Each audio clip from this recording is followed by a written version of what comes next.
So welcome to Jain Tutorials. It is Jain Tutorial online class for physics, chemistry, maths.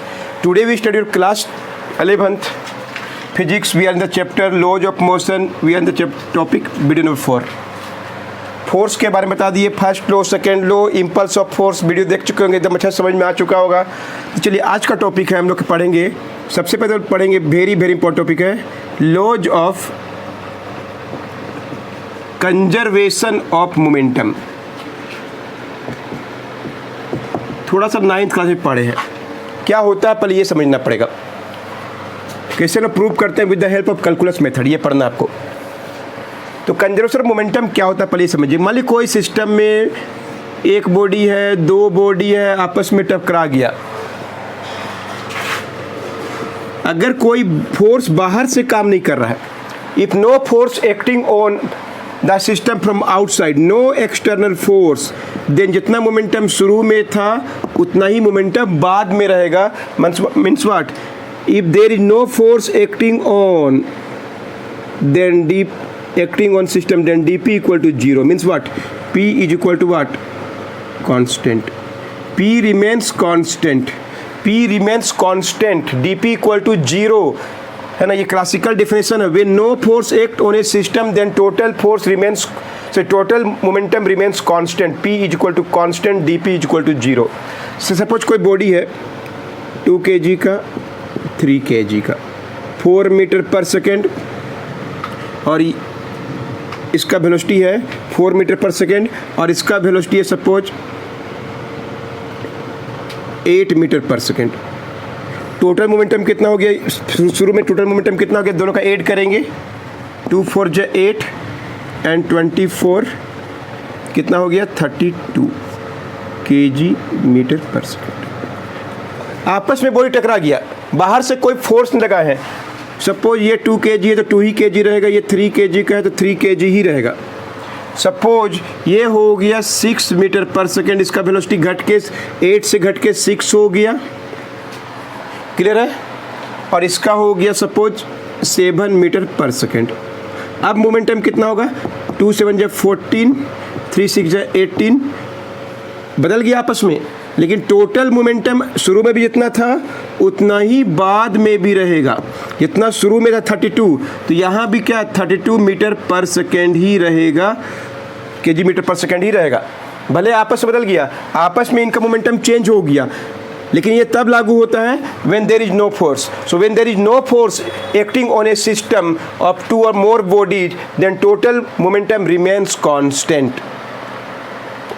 पहले हम समझाएंगे इसको। आप लोग 9th क्लास में इसको ऐसे भी लिखे थे आप लोग, momentum before collision is equal to momentum after collision. Momentum before collision is equal to momentum after collision, m1 u1 plus m2 u2 is equal to m v1 plus क्या होगा? m2 v2। टोटल मोमेंटम जितना शुरू में था उतना ही बाद में रहेगा, लेकिन तब लागू होता है जब बाहर से कोई फोर्स काम नहीं करे। आपस में फोर्स हो सकता है लेकिन बाहर से फोर्स काम नहीं करे। सो इसका स्टेटमेंट कैसे लिखते हैं, कैसे प्रूव करते हैं, सब बताएंगे कैलकुलस मेथड से। When there is no force acts on a system of 1 और मोर बॉडीज, एक या उससे अधिक बॉडी का कोई सिस्टम होगा। When there is no force acts on a system of 1 और more bodies, then total momentum, linear momentum ही बोलते हैं इसको, then total momentum of system remains constant. ध्यान सुनिए, what is the statement of law of conservation of momentum. अगर कोई body, एक सिस्टम में बहुत सा बॉडी है, 2 या 2 से अधिक, एक भी हो सकता है, और अगर बाहर से कोई फोर्स नहीं है तो जितना मोमेंटम शुरू में था उतना ही मोमेंटम बाद में होगा। इसको आप लोग 10th क्लास 9th क्लास में आप ऐसा पढ़ भी चुके हैं। शुरू का momentum m1 u1 m2 u2, बाद का momentum m1 v1, velocity change हो गया, आपस में टकरा गया, वेलोसिटी चेंज हो गया, मोमेंटम रिमेन्स कांस्टेंट। लेकिन तब लागू होता है when there is no force. Note it down.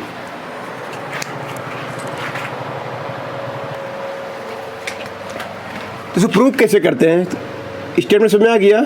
अगर कोई फोर्स अगर जीरो हो तो dp इज इक्वल टू क्या होगा? जीरो। dp पढ़िए क्या लिखा है? चेंज इन मोमेंटम जीरो, मतलब क्या होता है? मोमेंटम रिमेन्स क्या होता है? Constant. Momentum remains constant, dp is equal to zero when there is no force acting on it. Understood? तो चलिए प्रूफ करें, बहुत ईजी है प्रूफ। फर्स्ट केस, एग्जाम में कुछ भी आ सकता है। When system is of one body, system में एक ही बॉडी है, क्लियर है? एक सिस्टम में एक ही बॉडी, तो कोई बता सकता है एक ही बॉडी है, सिस्टम में फोर्स काम नहीं करेगा, अपना फोर्स अंदर में, बाहर से कोई फोर्स लगा रहे हैं, तो क्या जानते हैं हम लोग? चलो लिखिए, एफ इज इक्वल टू क्या होगा? ए में F equal to M, A का वैल्यू क्या होता है? D B by D T, clear है? एफ इज इक्वल टू क्या होगा? D by D T of क्या होगा? एम भी। एफ इज इक्वल टू क्या होगा? D by D T of M B का वैल्यू क्या होता है? P, clear? पिछले का सही से पढ़ते आ रहे हैं। बट हम लोग क्या जानते हैं? But for law of conservation of momentum, force is equal to क्या होता है? जीरो। सो हम लोग क्या लिख सकते हैं? जीरो इज इक्वल टू क्या लिख सकते हैं? D P by D T. D P equal to क्या होगा? जीरो इंटू क्या होगा? D T, and D P is equal to zero. Means what? No change in momentum. ये कंडीशन क्यों आया? No change of momentum means what? Momentum is क्या होता है? Constant. Momentum remains constant. Force is not equal to zero, momentum will remain constant. तो एक ही body था, M मास था, भी वेलोसिटी था, फोर्स नहीं था उसका बाहर से, the total momentum remains constant. Understood? ये तो वन सिस्टम बॉडी है, मतलब सॉरी वन बॉडी सिस्टम है, मतलब इस सिस्टम में एक ही बॉडी था। अभी आपको दिखा दो बॉडी रहेगा, तो कैसे आंसर लिखते हैं? नोट कीजिए। Look here, case 2, when A system has two bodies, एक सिस्टम में दो बॉडी है, M1, M2, V1, V2, P1 momentum, P2 momentum, force बाहर में नहीं होना चाहिए, क्लियर है? दो बॉडी है, let us take two bodies M1, M2, their masses V1, V2, their velocity. थोड़ा एक्सप्लेन करते हैं, एग्जाम में आता है डिराइव करने। M1, M2 क्या है? Masses, mass of two bodies. Is it clear? V1, V2 क्या है? Velocity of two bodies. Moment P1 and P2 are क्या है? मोमेंटम ऑफ ईच, प्रत्येक का मोमेंटम क्या हो गया? P1, P2। Total momentum will भी क्या होगा? बोलिए। P इज इक्वल टू क्या होगा? P1 प्लस क्या होगा? P2 होगा। Total momentum of system will P is equal to P1 plus P2। अब देखिए, differentiating both side, calculus method है, बहुत ईजी लगेगा, देखिए ध्यान से। dp बाई डी टी, मतलब इधर डिफ्रेंशिएट उधर भी differentiate, dp by D T is equal to क्या होगा? d टाइम के साथ डिफ्रेंशिएट कर रहे हैं, P1 प्लस क्या होगा? P2। Is it clear? dp by D T, dp by D T differentiate कर रहे हैं, dp बाई डी टी क्या करेंगे? d of P1 by D T plus d of P2 by D T. Is it clear? dp by D T is equal to क्या लिख सकते हैं? d by D T of p का भी लिख सकते हैं M1 V1, d by D T का लिख सकते हैं क्या? M2 V2। Understood? dp by D T is equal to, m बाहर में, एक ही फार्मूला यूज कर रहे हैं, M2 बाहर में, M2 बाहर में, dv by D T, dp by D T, M1 A1, M2 A2, dp by D T क्या होगा? F1 plus F2। Understood? M into A acceleration, dp by D T F1 plus F2 को बोल सकते हैं F, है क्या? दोनों का force F1 plus F2 equal to F। But हम लोग क्या जानते हैं? But for law of conservation of momentum F is equal to क्या होगा? Zero. But for law of conservation of momentum F will be zero, so dp by D T is equal to zero, dp is equal to zero, p is equal to क्या हो गया? Constant. कब हुआ? जब force क्या हो जाए? Zero हो जाए। बहुत ईजी है। m1 m2 दो बॉडी का मास है इन ए सिस्टम। लेट अस कंसीडर, थोड़ा सा लिख लीजिएगा, ए system.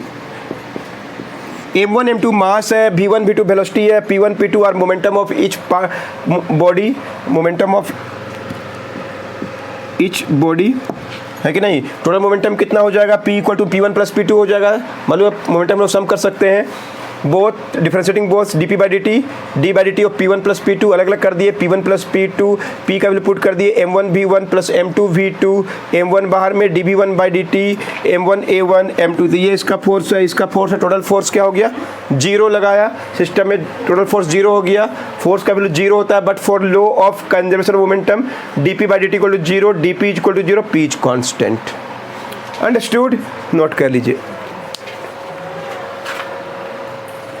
In this way you learn how to prove law of conservation of momentum। NCERT में दिया बिल्कुल यही मेथड, आप जाके जरूर प्रैक्टिस कर लीजिए, एग्जाम में आता है। By calculus method you have to prove law of conservation of momentum. Suppose many body बोल दिया, मेनी बॉडी, बहुत सा बॉडी है, m1 m2 m3,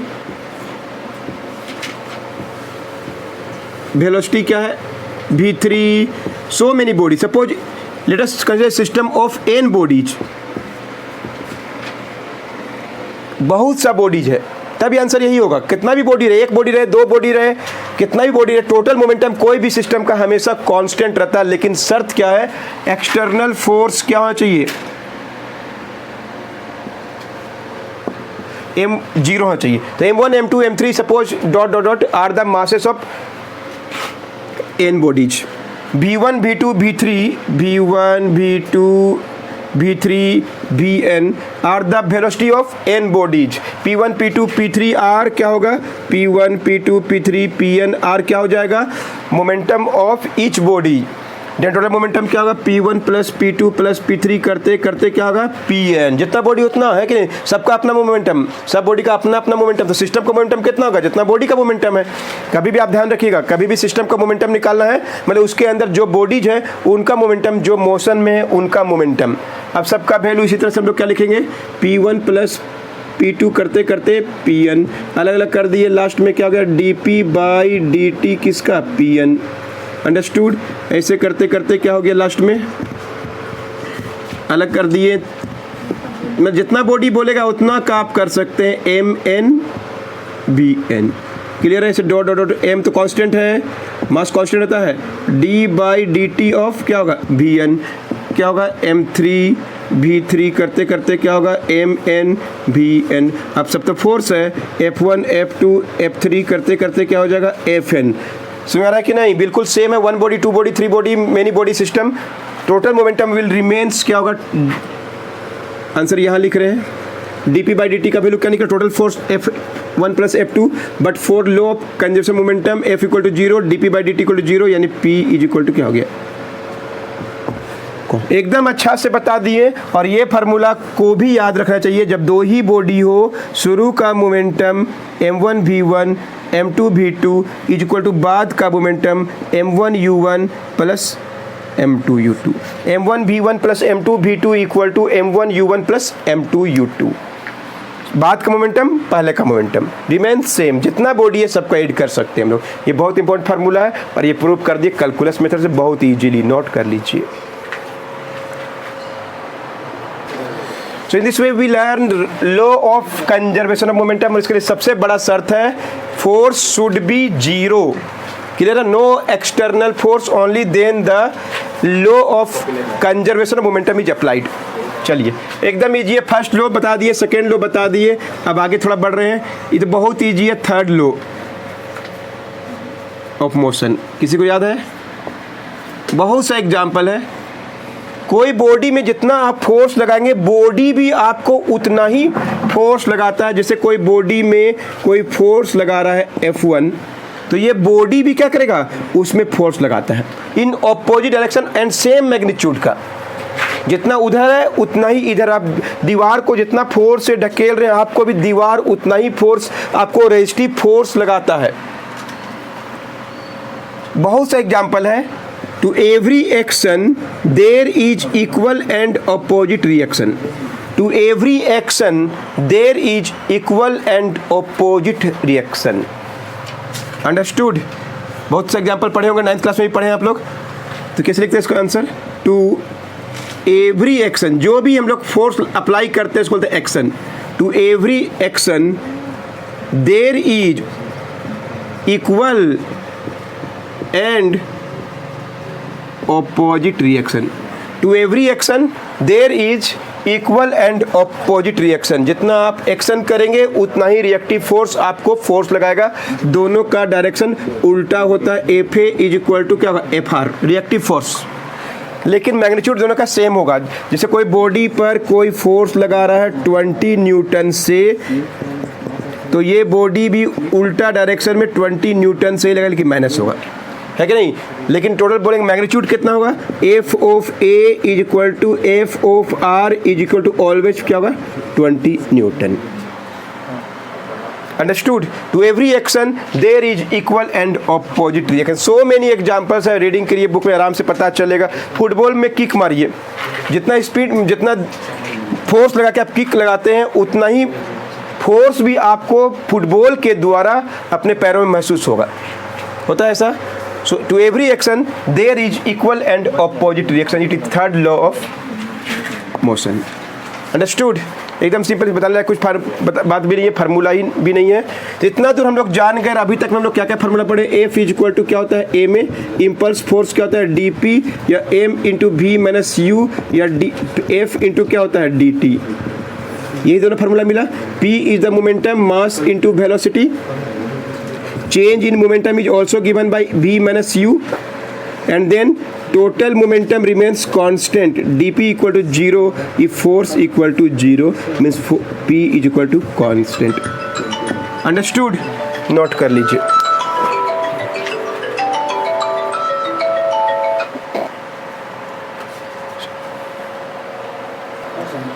So to every action there is equal and opposite reaction. तीनों लोग के बता दिए. तो चलिए अब हम लोग बहुत सिंपल बात, ये तो आप लोग खुद पढ़ के भी जान जाते हैं, क्या क्या ध्यान रखना चाहिए. तो next is very very important topic, is called free body diagram. ये क्या होता है? वेरी वेरी इंपॉर्टेंट टॉपिक है. इसका आपको एकदम अच्छा से समझना चाहिए, तभी जाके क्वेश्चन वगैरह सॉल्व कर पाएंगे. यानी तो फोर्स एक्चुअली में क्या होना चाहिए? पूरा फोर्स क्या होना चाहिए? बैलेंस होना चाहिए. किसके लिए? For equilibrium. मतलब जितना इधर है उतना इधर, जितना ऊपर है उतना नीचे.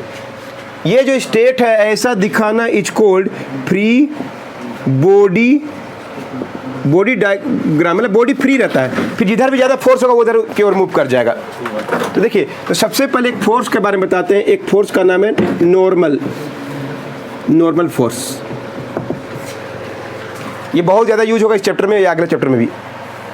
अगर कोई बॉडी को एक बॉडी के ऊपर रखते हैं, एक सरफेस के ऊपर रखते हैं, तो बॉडी का वेट नीचे की ओर काम करता है. बॉडी का वेट नीचे की ओर काम करता है. बॉडी का वेट नीचे की ओर काम करता है. Weight force is given by what? mg. To every action there is equal and opposite reaction. Reaction force है, नॉर्मल रिएक्शन भी बोलते हैं या नॉर्मल फोर्स भी बोलते हैं. तो सरफेस से बॉडी को ऊपर की तरफ एक सरफेस पर परपेंडिकुलर एक फोर्स काम करेगा. ऊपर की तरफ सरफेस के ऊपर एक परपेंडिकुलर फोर्स काम करेगा. कोल्ड वाट? नॉर्मल फोर्स बोलते हैं. अंडरस्टूड? जैसे कोई बॉडी को रख दिए, ऐसे बॉडी में रख दिए, बॉडी का फोर्स नीचे की ओर वेट काम करेगा. इसको बैलेंस करने के लिए प्लेन पर परपेंडिकुलर एक फोर्स काम करता है, कोल्ड नॉर्मल फोर्स बोलते हैं. बॉडी का वेट को बैलेंस करने के लिए कौन सा फोर्स यूज होता है? Normal. Normal means what? Perpendicular. Reaction मतलब क्या? Action, it is reaction. ये फोर्स तभी होगा जब कोई फोर्स एक्टिव होगा. कौन सा फोर्स? नीचे की ओर अर्थ का जो फोर्स खींच रहा है in body is called force due to gravity. उसको बैलेंस करने के लिए सरफेस से ऊपर की तरफ फोर्स लगेगा जो प्लेन पर परपेंडिकुलर होगा. Is simply called normal reaction. इसको आपको याद रहना चाहिए. Understood? So what is normal reaction? या नॉर्मल रिएक्शन बोलिए चाहे नॉर्मल फोर्स बोलिए. द फोर्स ऐसा force which acts perpendicular on what surface of body, the force which acts perpendicular on which acts upward perpendicular on surface of body to क्या करने के लिए, balance the weight of body का weight को balance करने के लिए। The force which acts upward, ऊपर की ओर काम करता है, perpendicular on surface to balance the weight of body is called, क्या बोलते हैं इसको हम लोग, नॉर्मल रिएक्शन बोलते हैं। ये भी एक फोर्स है, इसको आर से डिनोट करते हैं। नॉर्मल रिएक्शन एक सिंपली फोर्स है कि नहीं, जो बॉडी का वेट को बैलेंस करता है। ये according to Newton's third law of motion है, because if there is action there is equal and opposite reaction. Understood, note कर लीजिए। मिलते हैं नेक्स्ट वीडियो में, इन सब का यूज करके बताएंगे कैसे हम लोग पढ़ेंगे फ्रिक्शन और कैसे पढ़ेंगे टेंशन के बारे में। नोट कर लीजिए।